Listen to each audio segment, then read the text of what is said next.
casa de oração. Peço os irmãos, por gentileza, que possam sentar na Escritura, a Bíblia, Evangelho de Lucas, capítulo 16, versículo 13 ao verso 15, depois uma pausa no mesmo capítulo, versos 28 e 27. Quando os irmãos procuram, quero agradecer a Deus por essa oportunidade ímpar, pela oportunidade, o privilégio de estarmos no culto de ensino, aprendendo a palavra de Deus, e ser um privilégio, ter o privilégio de ser instrumento, ser ferramenta essa noite. Eu agradeço a Deus pela sua bondade, a sua misericórdia. Grato a Deus por ter minha família, minha esposa, irmã Zineide, minha filha. Quero agradecer ao anjo da igreja, pastor Fernando, pela confiança e a grande satisfação ao nosso coração. Amém, irmãos? Grupo de obreiro e a igreja como um todo. Louvado e agradecido seja o nome do Todo-Poderoso. Nessa oportunidade que nos foi confiada, desde quando chegou ao nosso conhecimento, com temor e tremor, pedi uma palavra diante de Deus, a igreja do Senhor, como faço parte, e pedi a Deus uma palavra, veio ao meu coração, tenho convicção que Deus colocou em nosso coração. Pedi para os irmãos no Evangelho seguido, escreveu Lucas, capítulo 16, verso 13, 15, 27 e 28. Segundo, porque cremos pela fé que o Evangelho não é de Lucas, né? Não é de Mateus, não é de Marcos, nem de João. É de nosso Senhor e Salvador Jesus Cristo, assim como as cartas inspiradas por Deus. Peço que os irmãos acompanhem por gentileza. Lucas 16, verso 13 ao 5. Nos diz assim a palavra do Senhor: nenhum servo pode servir a dois senhores, porque ou há de aborrecer um e amar o outro, ou se há de chegar a um e desprezar o outro. Não podeis servir a Deus e a Mamon. Nessa tradução que eu tenho aqui é Mamon, em outras traduções NVI diz as riquezas, no sentido pejorativo. Verso 27 e 28 do mesmo capítulo 16 diz: e disse-lhe, rogo-te, pois, ó Pai, que o mandes à casa de meu pai, pois tenho 5 irmãos, verso 28, para que lhe des testemunho, a fim de que não venham também para este lugar de tormento. Louvado e agradecido seja o nome do Todo-Poderoso.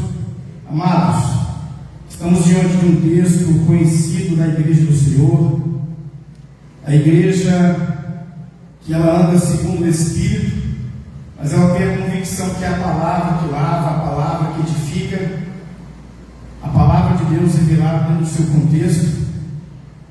Como disse no começo da minha fala, pedindo a Deus uma palavra, quero compartilhar com os irmãos algo que está no meu coração. Estamos diante de uma passagem conhecida, a qual o Senhor Jesus, o verso que eu li com a igreja do Senhor, o Senhor Jesus traz uma revelação aos seus ouvintes, como se fosse um arquetipo, ou seja, um modelo original e universal. Jesus aqui está diante dos seus ouvintes. Existe um grupo de religiosos, seus discípulos também, e vários tipos de pessoas, o seu ouvinte. Nessa revelação aqui, que é tipo muito conhecida, que nós vamos entrar, ela vai ser o cerne da mensagem, a parábola do rico e Lázaro. Eu vejo nela tamanha revelação. É uma das parábolas de Lucas encaixada no leque das parábolas. É uma parábola que eu tenho de maior dimensão, de maior esclarecimento. E eu vejo o Senhor Jesus aqui aproveitando o seu grupo ali, para chegar até os dias onde éramos, nós como igreja, sermos edificados por essa história. E para muitos no rol aqui é parábola. Para mim é uma história. E ele, como Deus, como diz a Bíblia em Colossenses 2,9, nele habitou plenamente a divindade. Ele teria condição de contar essa história. Para muitos eruditos, essa história da parábola do rico Lázaro é uma história. Para muitos pastores históricos, como Augusto Nicodemos, são tido como, e na minha convicção também, Jesus aqui, mesmo sendo Deus e sendo homem, ele na sua divindade ele traz algo aqui que somente a eternidade pode explicar. E aqui, como eu disse no começo da minha fala, o arquetípico aqui é um modelo original e universal, eu escrevi aqui, que serve como base e padrão de comportamento histórico, desenvolvimento para os homens na psique humana. Jesus aqui traz um contexto, aqui eu vejo essa parábola aqui, trazendo ensinamentos nos dias odiernos dele, como nos nossos dias odiernos, e algo que vai refletir após, no nosso contexto de cristianismo, há dúvidas, permeia, e eu vou aqui com humildade, vou comentar algo aqui, eu vou usar alguns braços da teologia que eu creio, jamais você soberbo, arrogante, que como tem pessoas que querem gravar, mas dentro da teologia sadia, o que essa parábola, o conhecimento que me habita, eu quero compartilhar com os irmãos algo, para a edificação dos irmãos que veem o meu coração. Primeiro ele coloca aqui o versículo 13, ele vem dizendo, eu quero compartilhar, vai ser uma mensagem textual, uma mensagem temática. O versículo 14 diz: os fariseus que eram avarentos ouviam todas as coisas e zombavam dele. E disse Jesus: vós sois os que justificais vós mesmos diante dos homens, mas Deus conhece os vossos corações, porque entre os homens o que é elevado perante Deus é uma abominação. Há uma revelação aqui tremenda, irmão. Esses homens aqui eram eruditos, eram, no tempo de Cristo, no contexto judaico, havia mais ou menos 7 seitas, e os fariseus eram uma delas. Eram aqueles que é conhecido que levavam o pé da letra, eram de fato os estudiosos, mas eram conhecidos por manter o estereótipo. Aquele tipo de pessoa que agora você vê no nosso meio não é fariseu, ele leva a questão ao pé da letra, mas ele é mais o estereótipo, é mais algo fora, e era uma das coisas que marcavam os fariseus. O versículo 13 que eu entrei, Jesus, o contexto desse texto aqui, dessa parábola, Jesus está falando aqui acerca dos bens materiais. E eu quero compartilhar com os irmãos o que essa parábola de fato, ela não quer dizer. Porque essa parábola aqui, no meio do cristianismo, mais de 2000 anos, no meio de grandes eruditos, ela permeia. A Bíblia ela tem um poder de influência tamanho. E o que essa parábola não quer dizer? E tem hora alguém lê, tem pessoas da inocência lê esse texto aqui, ele tem a visão de, olha, um rico não vai dar o reino do céu. Aqui não tem nada a ver com classe social. Então o mendigo também não tem nada a ver. Existem mendigos que estão debaixo da ponte, são desviados, viraram as costas para Deus, vivem uma vida de apostasia, só são pobres. Mas se eu já tive de você conversar e está naquela situação ali, aí a pessoa pensa, é por isso que é tido como uma parábola. É um conto popular. Cristo, nosso Senhor, ele se apodera de algo da sua cultura, daquele tempo, como se fosse pregar hoje, no contexto cuiabano, ele pega algo cultural ali, para explicar algo tremendo, dentro daquele contexto. Os versículos ali com os irmãos, nós entramos aqui, é mais ou menos o que essa parábola não quer dizer. Essa parábola os irmãos vão entender, eu vou para o tópico. Primeira observação, existe Jesus aqui, ele tira aqui algumas lendas, alguns usos e costumes de geração em geração dentro desse contexto. Um exemplo vai ser em Mateus 23, do verso 4 ao 7. Jesus censura de novo os fariseus, porque haviam eles. Jesus não censura a didática, o ensinamento que eles tinham. Observamos que Jesus manda observar e praticar, mas eles não viviam. E Jesus ali pega alguns comportamentos. Nessa parábola aqui, ele usa umas expressões extremistas para chamar a atenção do seu público. Nesse contexto aqui, dessa parábola, Jesus aqui, ele está aniquilando, Ele está falando aqui de uma forma contundente, de uma forma firme e impactante para os seus ouvintes, para chegar até os dias odiernos. A realidade da vida cristã, tanto aqui e tanto ao povo. Porque quem é cristão de verdade, ele sabe, quem de fato teve um encontro com Cristo, ele sabe que a maior esperança é a volta de Jesus. Glória a Deus. É um nome escrito no livro da vida. Isso tem que ser falado. Em alguns lugares a gente percebe pessoas que ele mudou de rol, ele mudou até de tribo. A oca dele, vamos usar uma linguagem, ele tinha uma oca, uma tribo dele, foi pura geografia. Mudou de guarda-roupa, mas cristianismo, o evangelho não é isso. E nessa parábola, nosso Senhor, como eu disse, uma parábola poderosa, eu quero compartilhar com os irmãos algumas coisas. A primeira observação, os irmãos podem deixar a Bíblia aberta, por gentileza. No capítulo 16, do versículo 19 em diante. Jesus, quando ele conta ali, lembrando que o contexto aqui é sobre bens materiais, é você confiar em algo. E o que o bem material, que a riqueza pode te dar, intelecto, paixões humanas, soberba, ego, convicções, isso é atrelado, são sinônimos de riqueza. Jesus aqui aproveita. Primeiro contexto que eu estou sobre o coração, do versículo 19: ora, havia um homem rico que se vestia de púrpura e de linho finíssimo, e vivia todos os dias regado, na minha tradução, regalado e esplendidamente. Jesus aqui, o maior alvo ali era aqueles mestres, mas os seus também. E essa parábola é um tanto para trazer para os nossos dias como igreja, porque ele usa um contexto. Até então a igreja não tinha acontecido em Atos 1. A igreja vai nascer em Atos, mas já é algo que pode ser aplicado para a igreja. Primeira observação: Jesus começa a falar algo aqui que para aquele grupo eles tinham entendimento. O homem, o rico, tinha uma vida, ele não tinha uma vida de acordo com o propósito de Deus. Por quê? Porque a Bíblia diz em Efésios 5, capítulo 1, verso 1: o homem foi feito com um propósito, para adorar a Deus. Mas na tradução que eu trouxe aqui, o homem foi feito com um bom propósito. E esse rico aqui é a figura.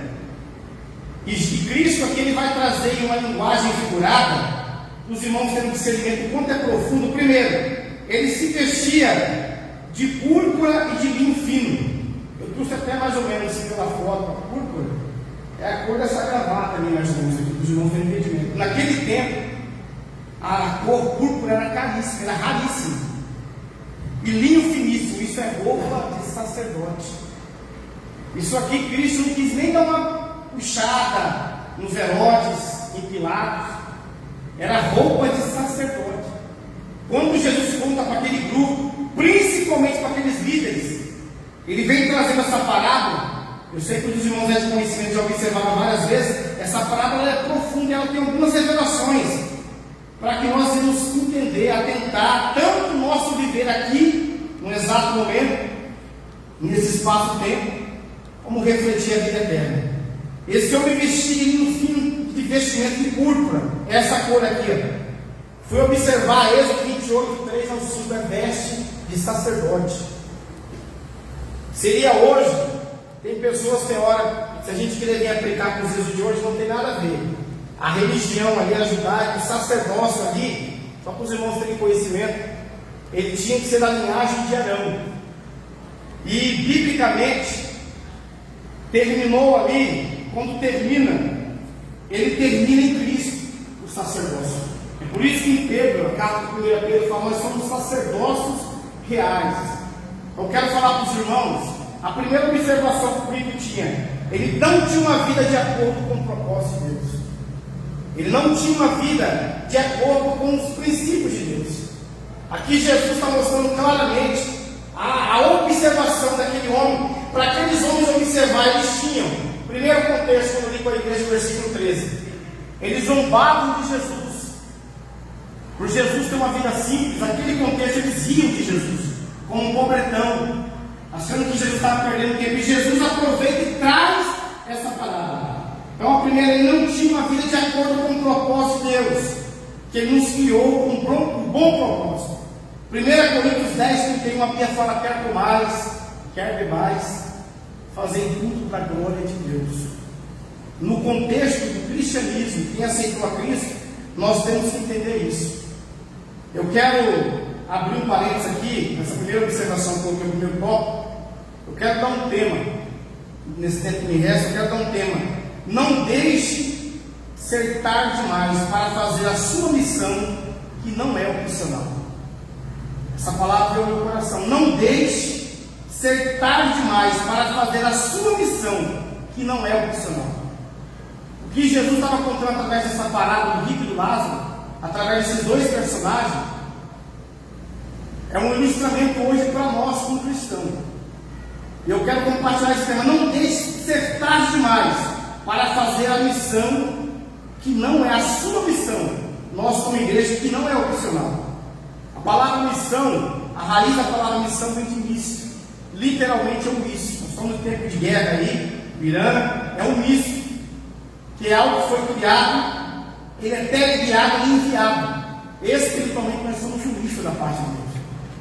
E a palavra opção aqui significa escolher. A igreja, no contexto bíblico, irmãos, nós não temos outra opção. A missão da igreja. Porque essa palavra, sempre a igreja é ensinada pelo nosso pastor, nós temos que hoje, nós estamos num tempo de muitas vozes. O evangelho, eu sempre resumo o evangelho em 3 fases.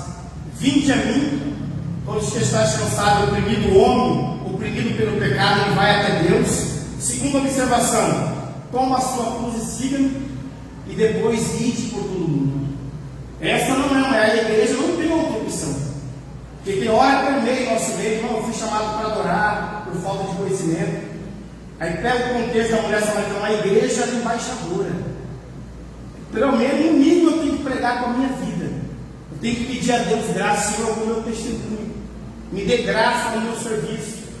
E na oportunidade de alguém que me pedir acerca da minha fé, eu tenho que ter por obrigação conhecimento. Nós estamos num tempo hoje de seitas, de várias vozes representando. E outra, não há o meio que Deus deixou, um dos meios é a pregação do Evangelho. Então aqui não deixe ser tarde demais para fazer a sua missão, que não é opcional. A igreja como de Cristo, ela tem a parte dela de ajuda, mas a missão prioritária, ela é embaixadora do reino de Deus. Ela leva o Evangelho. A palavra Evangelho é boa notícia. E o Evangelho você resume ele em 1 minuto. Ei, o homem herdou o pecado original de Adão e Cristo pagou o preço na cruz. Ponto. Quem crê será salvo. A boa notícia é isso. Aí você pode começar lá em Gênesis. Aquele animal que Deus matou para cobrir Adão e Eva é um arquetipo de Cristo. É um arquetipo do Senhor Jesus. Então, a segunda observação, os irmãos podem observar por gentileza. Aqui fala do Lázaro.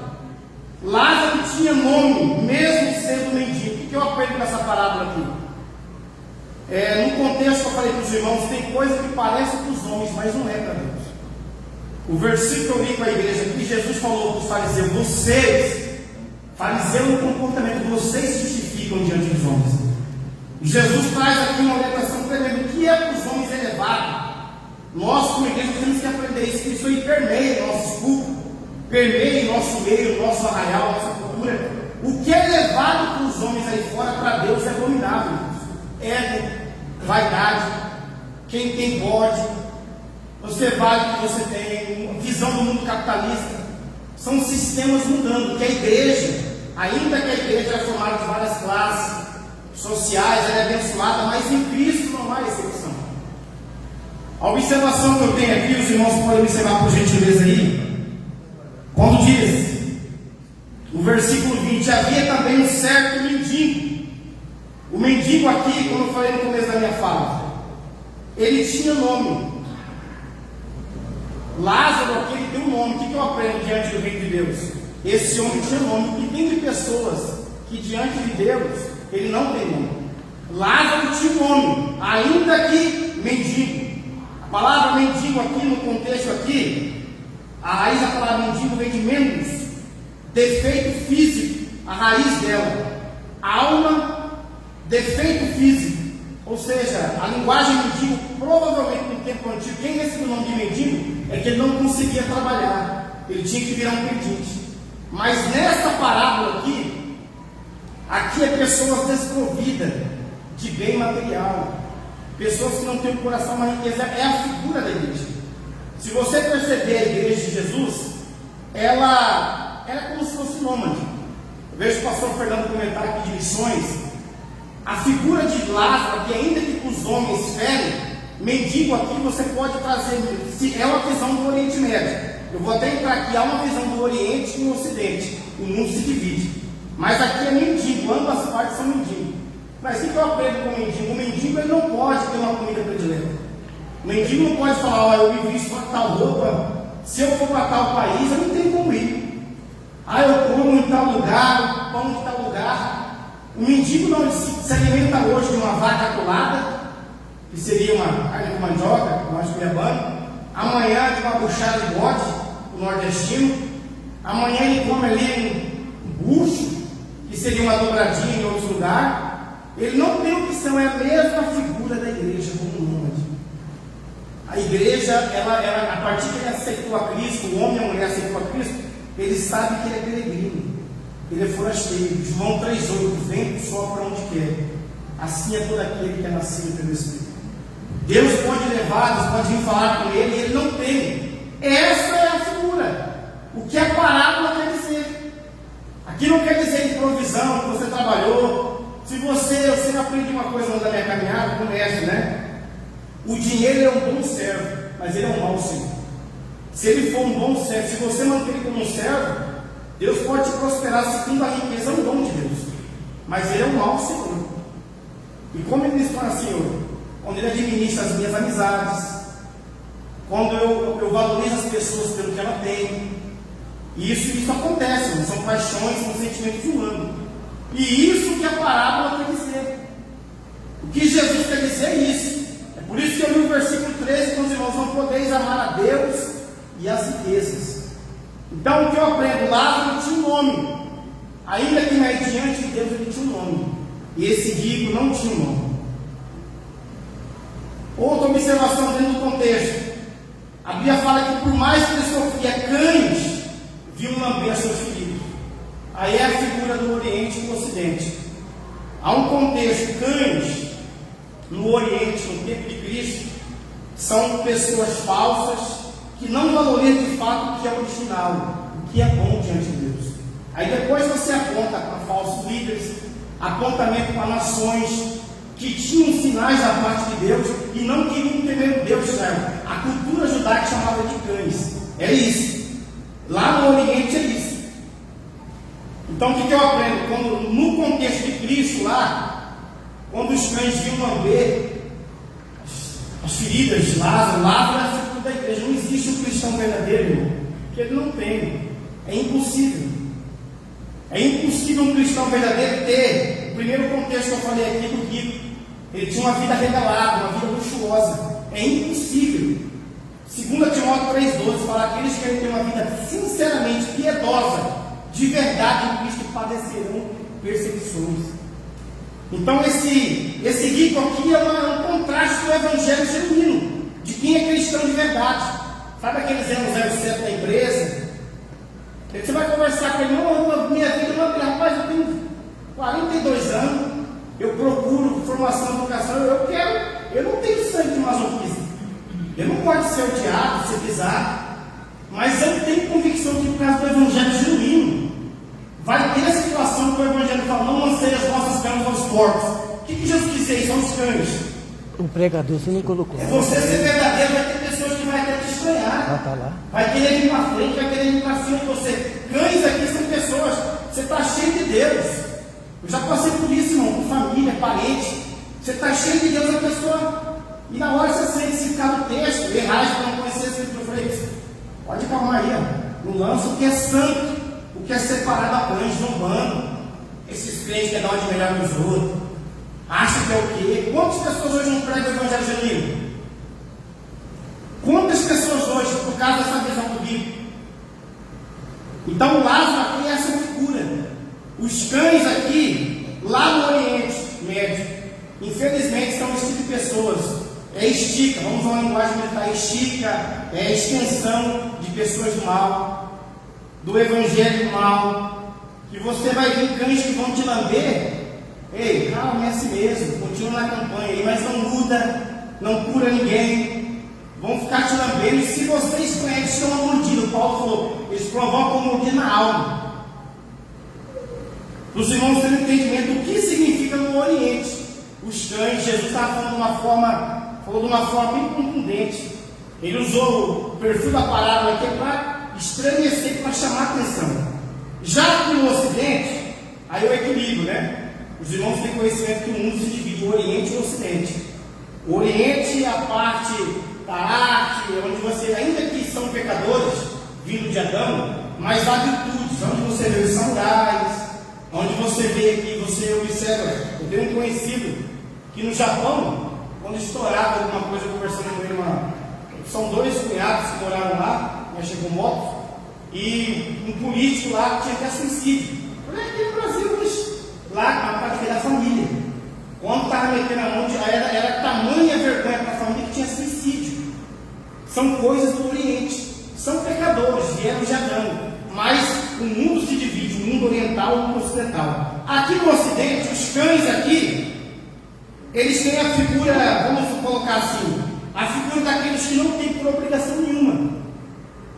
Lembrando, como eu falei no contexto aqui, esse homem aqui, ele estava vestindo vestimenta de sacerdote. Naquele tempo ele representava uma patente. A vestimenta dele tinha um endereço de autoridade. Tinha um endereço de autoridade. Aqui, os cães aqui, são pessoas, nós como igreja, você vê socorro de Deus. Te dá um consolo, te dá uma palavra, pessoas que não têm nenhuma obrigação. E eu quero abrir um parênteses aqui. Olha o poder da palavra de Deus. Eu vivi na parte, tem uma raiz matuta, e eu até falo, tem porque tem, porque gosto, né? Som porque é som. Por mais que você estuda, tem uma raiz, né? Sertaneja, como eu morei em parte, meu pai tinha questão de boxe, e sempre crescendo, porque também querendo. Depois que eu quero, eu gosto de manter.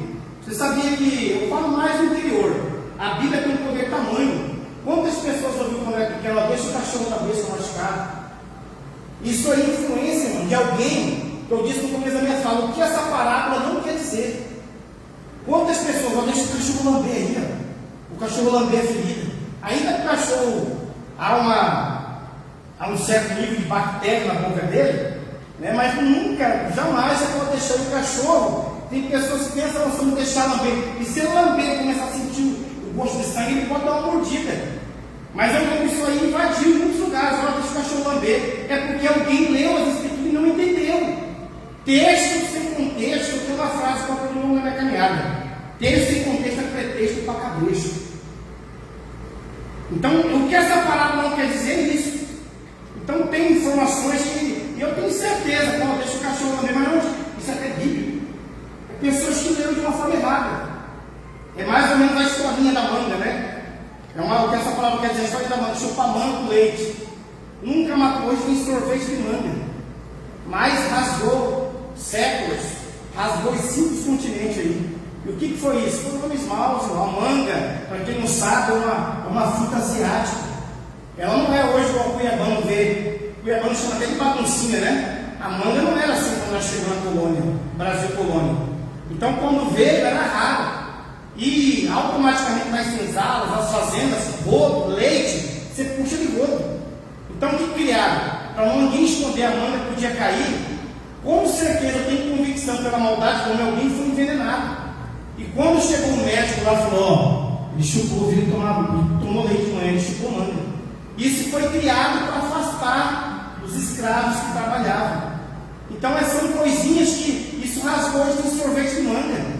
Hoje tem pessoa que toma chuva, toma manga com leite, tomando junto. Isso para os irmãos, eu creio, quem é da época de 80, 90, isso atingiu. Então, olha o poder de uma influência de uma má história. Então, essa palavra aqui é mostrar essa narrativa que Jesus colocando, e nessa visão para contarmos aqui. Terceira observação, no versículo 22 e 23, diz: e no Atos, o texto fala, a primeira observação aqui, a Bíblia fala que eles foram, a partir dos cães, o texto fala que os dois foram mortos. Eu coloquei aqui, chegou o dia da separação dos dois. O texto fala, no verso, e aconteceu, verso 22, e aconteceu que o mendigo morreu e foi levado pelos anjos para o seio de Abraão, e morreu também o rico e foi sepultado. Já vi várias vezes vários pregadores com respeito, mas eu vou trazer aqui a minha opinião. Toda vez que eu prego, é a opinião que eu tenho, meus irmãos. Isso tem que ser um pregador, tem que ser autêntico. A visão que eu tenho, que eu já vi vários pregadores dizer aqui, que esses anjos aqui, que anjo no original, no contexto, é mensageiro, que demônios levaram o rico, que foi sepultado. O texto fala que ele foi sepultado, e Lázaro foi levado ao seio de Abraão. Eu contesto aqui, para mim são anjos. Pastor Fernando, você é um mestre, para mim são anjos. A minha mulher é policial penal. Eu nunca vi um bandido fazer algo e chega lá, poder paralelo, que eles chamam aí, o comando vermelho, tem que trazer 2 do comando vermelho, que foi preso na PCE, antigo Pascoal Ramos aqui. Você já viu isso? Não. Anjos trabalham demônios, existem demônios, principados, Efésios 6,12, que agem, mas eles já estão condenados. Não há texto para sustentar isso. E eu vejo que há pregadores que respeitam, então eu não vejo, eu não falo para mim, os mesmos anjos, classe de anjos que levaram Lázaro ao seio de Abraão, levaram o rico ao Hades. É uma observação que eu trago para os irmãos. A gente vê muita pregação disso aí, não tem contexto. Parece que Deus, ainda que Deus manda, e o demônio vai pegar aquele homem. Se o homem rico partiu sem Deus, há anjos que conseguem entrar em dimensões espirituais e deixar de lá. Pronto. Anjos poderosos, milícias de Deus. Então, só para contar para os irmãos aqui, esse apontamento.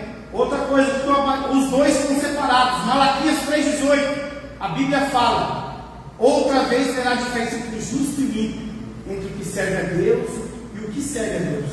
Esse texto de Malaquias aqui é um contexto, envolve até eclesiástico, é dentro da religiosidade. E outra vez terá diferença. E Jesus faz menção dele em Mateus 13, 29 e 30, a separação do joio e o trigo. Então aqui nesse contexto aqui, o que eu aprendo? Os dois, aparentemente, o rico também, ele chamava Abraão de pai. No contexto social da religião ele era a mesma, só que quando morreu, a vida que ele levava aqui, que para muitos, que o texto fala aqui, que para muitos ele tinha uma vida regalada, para homem, e isso até dentro do nosso contexto, irmãos. Tem hora, o que Paulo falou pelo Espírito, o reino de Deus não é comida nem bebida, mas é justiça, paz e gozo do Espírito Santo. Eu já vi obreiros ensinar isso aqui e desfazer. Paulo traz uma revelação tremenda. O reino de Deus não é isso. Não é morar em alfaville, andar de avião, de helicóptero, não. Isso eu posso trabalhar em pecado dele, não de uma forma honesta. Mas o reino de Deus não é isso. E tem pessoas no nosso meio. E aí pessoas vão dar na bênção, porque você fala, meu Deus, o senhor é, como diz o linguajar nosso, o senhor é faixa branca, pele branco, mas é o contexto do evangelho que ele, e provavelmente o evangelho do rico. É o evangelho do rico. Então aqui para os irmãos terem uma noção, foram separados. E o que eles fizeram, eu coloquei aqui, o que eles fizeram aqui, conscientes, ecoou na eternidade. E essa mensagem é para cada um de nós, irmãos. A gente está pregando aqui, a retórica aqui, a espada corta lá e aqui, tá? Não vem aqui com atestado de colocar uma mensagem corta lá e aqui. O que nós fizemos aqui consiste, consciente, vai ecoar na eternidade. Jesus mostra aqui na eternidade. E o que eu aprendo aqui nessa parábola? A gente tem que pregar esse ano, nós como igreja, dentro dessa parábola aqui há várias ramificações, principalmente o Espiritismo. Então aqui nessa passagem aqui, algumas coisas que eles falam aí que não é doutrina, mas de fato Jesus usou aqui. Por exemplo, a palavra Hades. Hades é um deus da Grécia, ou Hades, como é costume, mas Hades também está correto. Hades é um deus grego. E não é porque era tido na Grécia, Jesus ele confirma no contexto ali. O que significa Hades? Mundo invisível, não visto, porém real. Quem que já viu aqui? Nós sentimos pela fé. Nós, como cristãos, nossa doutrina, eu não creio na aniquilação da alma. E não é porque, quando eu já disse, eu tenho que falar com o irmão, você vai falar, não, isso não é, isso é bíblica, meu querido. Isso é bíblico. Eu só estou aqui convicção em Cristo. Você sabia que algumas pessoas você falar? Eu já vi teólogos que eu falo com todo respeito, liberais. Irmão, eu já falo isso para mim chega quase blasfêmia. Nem eu posso crer em Cristo desse, que vai deixar a pessoa eternamente. Vai falar assim, com bolinhos de chuvas fritando. Eu falei, meu querido, não é o que você é. Aí o que eu imagino? O que eu analiso? O que vai é o perfil desse rico aqui. Criar um Deus segundo a sua imagem e a sua semelhança. Porque eu não prego o Evangelho segundo o Claudinei. Eu não prego o Evangelho segundo as minhas convicções. Eu tenho por obrigação orar, buscar Deus, ler, estudar, pesquisar uma teologia sadia. Porque então, a minha natureza vai querer pregar o Evangelho segundo o Claudinei. Não. Então, o que eu analiso para os irmãos aqui? Jesus se apoderou de fato que para eles, é grego. Mas de fato vai ser real. Essa parábola do rico para muitos é uma explicação de uma história. No meu contexto, é uma história tremenda que Jesus se apoderou, ele sendo Deus, para explicar os seus dias e chegar até a igreja que ia ouvir o Evangelho. Então, a primeira observação: o grego aqui, o mundo invisível. Então, eu já falei aqui que eu creio com convicção que os anjos que levaram, pode ser outros anjos, mas foi da parte de Deus que levaram. Ele foi, a Bíblia fala que foi executado, mas ele foi levado ao Hades. É a figura do policial penal. Não tem como você mandar bandido levar bandido. Então foram anjos de Deus. Eu vejo não sei que dificuldade é essa de ter um anjo chegar até no Hades e falar: você está aí, um anjo de Deus. Não pode, são anjos criados, poderosos para isso. E anjos que levaram o Lázaro até o seio de Abraão, que no contexto judaico, seio fala de lugar acolhedor. O que seria para eles lá, eles entenderam lugar acolhedor, paraíso, e lugar para o judeu protegido por escolhas. Eles sabiam que era uma recompensa por eles imitarem a fé do pai Abraão, viu, irmãos? O judeu tem convicção disso. Eles andavam segundo a fé de Abraão. Para nós hoje, como que se aplica isso? Você vai lá em Lucas 23, 43. Jesus falou para o ladrão da cruz: ainda hoje, o Senhor lembra de mim. O verso 42, lembra de mim quando está no seu reino. O ladrão não tem nem conhecimento, nem sabia a resposta. Por isso, ainda hoje estará comigo no paraíso. A referência do nosso Senhor Salvador, Lucas 23, 43, 2 Coríntios 12, 2, 4. Paulo, ele fala, ele conheceu. Uns eruditos dizem que Paulo, a gente vê pela expressão escrita aqui, que Paulo era ele chegou a ser tão formado por Deus que ele não quis nem colocar o nome dele, né? E para muitos comentaristas, 99% fala que é Paulo. Ele está dizendo dele mesmo. Ele fala em conhecer um homem sem um corpo, não sabe, sem um espírito, que foi levado ao terceiro céu. E no versículo 4, no versículo 2 ele fala, no capítulo 12 de 2 Coríntios, ao terceiro céu. No verso 4 ele fala, ao paraíso. Então, para nós como cristãos, nós temos essa convicção, viu? Partiu aqui, meus irmãos, partimos aqui ao paraíso. A escolha que foi feita em Cristo aqui. Quarta observação, que eu coloquei aqui dentro do tema: não deixe ser tarde demais para fazer a sua missão, que não é opcional. Aí algumas coisas que nos chamam a atenção desse rico: do inferno da negligência, que se vê o paraíso das oportunidades. Essa é uma frase bem talvez conhecida no tipo da arte aí. Já vi uma frase: pai, do inferno a gente vê o paraíso. Que hora você está bem, você está com uma família, Deus tem te guardado. Pessoas do nosso meio, vamos para o nosso meio. Deus prepara líderes que dá atenção, pastor que apacenta, que se preocupa. Pastor é dono. Efésios 4 é dono. Você vê o dom de apacentar e se preocupar. Família, pessoa está no paraíso. Esse rico aqui ele tem que estar no inferno da negligência. Eu coloquei negligência aqui. A palavra negligência deveria ser feita omissão. Por quê? Lá no inferno, os irmãos podem observar o versículo 26 do capítulo 16 diz: além disso está posto um grande abismo entre nós e vós, de sorte que se quiserem passar daqui para vós, não poderiam nem tão pouco de lá passar para cá. Ele tem um diálogo com o pai Abraão, é uma parábola. E Abraão falei, é um abismo. Chegou o dia, como todos nós vamos ter aqui, jovens, adolescentes, jovens que, com todo respeito, convenção, eu sou batizado, 30 anos na Assembleia de Deus, é uma convenção sadia, mas ela não te garante, é uma convenção. Você tem que estar em Cristo. Eu sempre falo, o homem tem que estar, eu tive um encontro com Cristo. E João 3,8, vendo só para onde quer, você vai me servir aqui. Do leque de congregações, de convenções que tinha, uma linguagem mais arcaica, de tribos que tinha, ainda que meu bisavô foi, minha mãe lá da minha mãe falou, ó, você vai me servir nesse ministério. Eu tinha parentes de outro ministério, mandando lá, ele falou, você vai me servir aqui.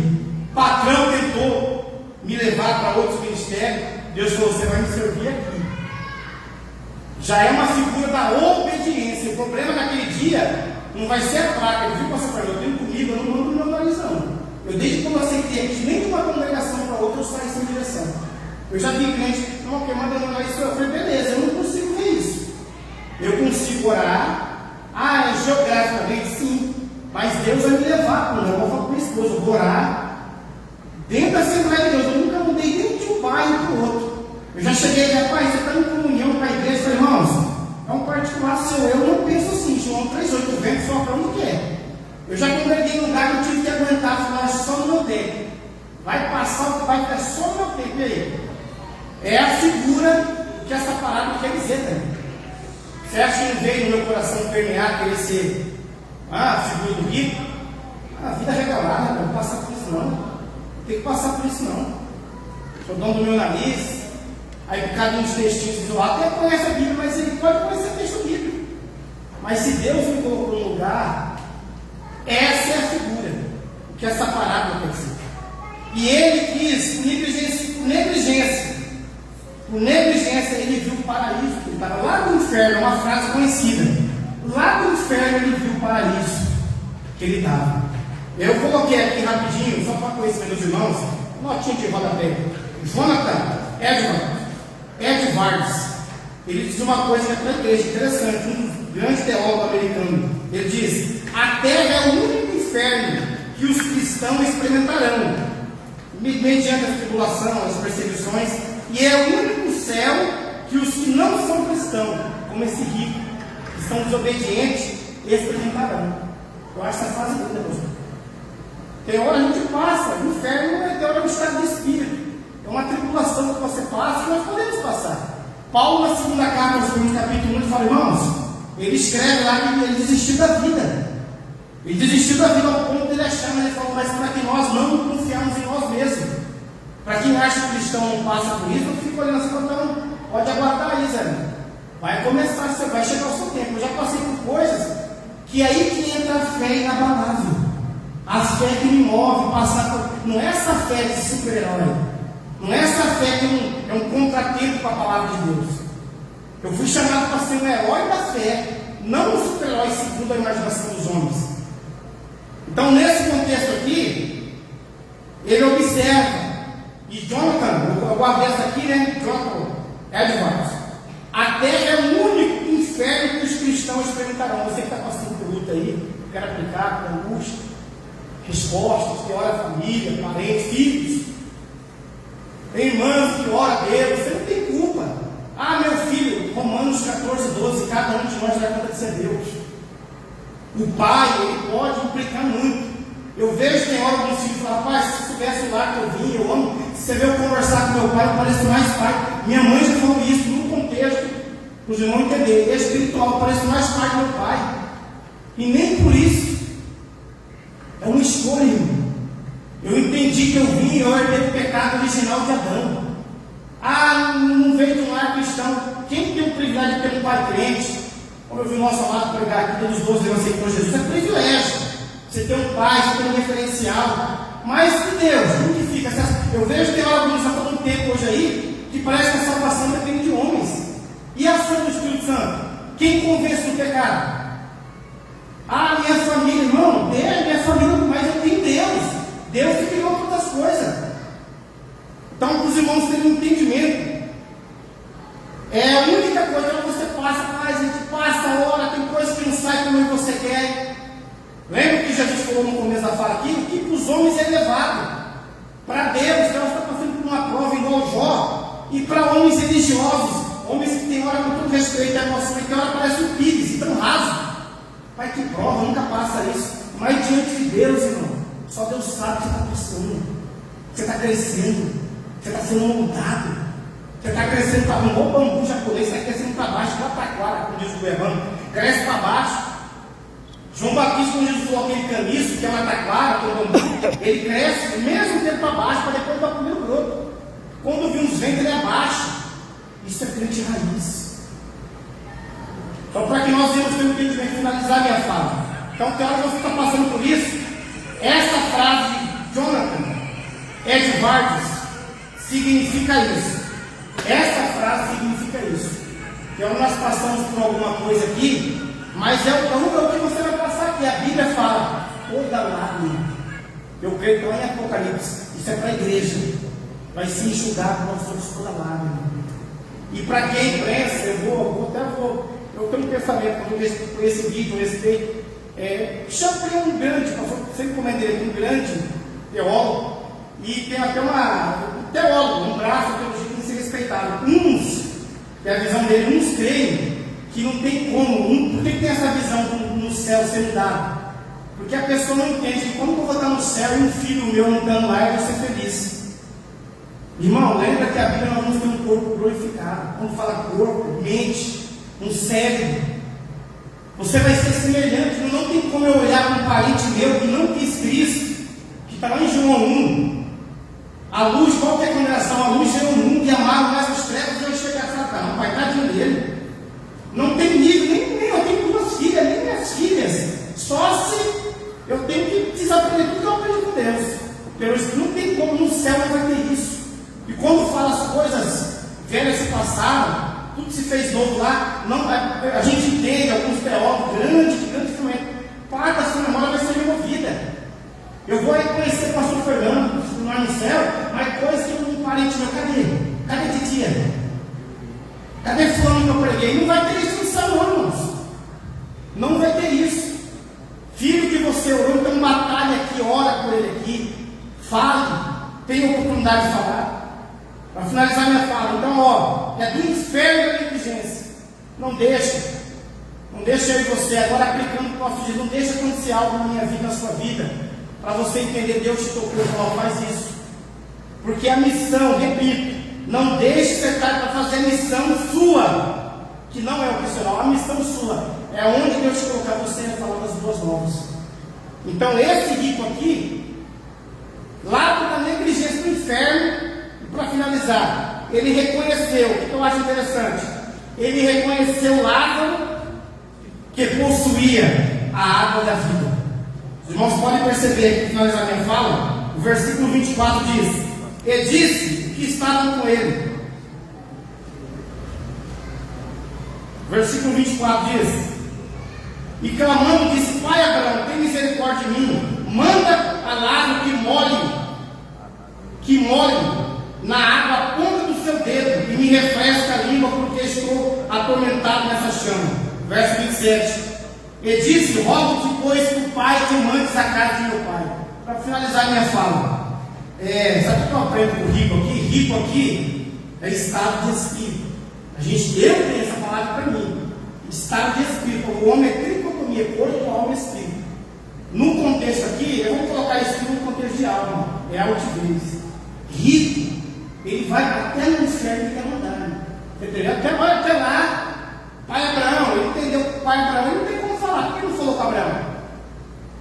Aquela coisa de, não vou falar porque, primeira instância, prateleiro de cima. Mesmo lá no inferno, sabendo que Lázaro está, que seria hoje nós no paraíso, Jesus está ilustrando, mande com a ponta do dedo. Mas sabe o que eu aprendo aqui? Ele reconheceu que Lázaro, Lázaro era o agente, Lázaro tinha água, ele reconheceu, mas cedo ou mais tarde, que pena que foi lá, ele reconheceu que Lázaro, ele era portador da água da vida. Sabia disso? Lá ele reconheceu, e eu aprendi, eu coloquei aqui, todos nós temos um Lázaro. Mesmo você pregando, Deus sempre vai colocar alguém no seu caminho para te orientar no ministério. Sempre vai haver um João Batista, um Paulo, um Pedro. Para ti, sempre vai haver. Então ele foi reconhecer lá no inferno, que nós não vamos passar por isso. Nós não vamos reconhecer. O Lázaro ali é a figura de uma pessoa com uma vida piedosa em Cristo, uma vida simples. Na porta da casa dele ali, né? Quando fala desejar das migalhas, ainda tem mais. Desejar das migalhas é coisa que você podia fazer. Mas por que você não faz? Porque Deus não me deu essa direção. Mas você podia. E você não faz por obediência. Você coloca a sua vida para pregar o Evangelho. Então é com temor e tremor que eu finalizo aqui. Eu ia até falar outra parte aqui. Por causa dessa colocação aqui, ele negligenciou quando ele fala, para finalizar minha fala, a casa de meu pai e os cinco irmãos aqui é a figura, no meu contexto, dos 5 ministérios de Efésios 4:11.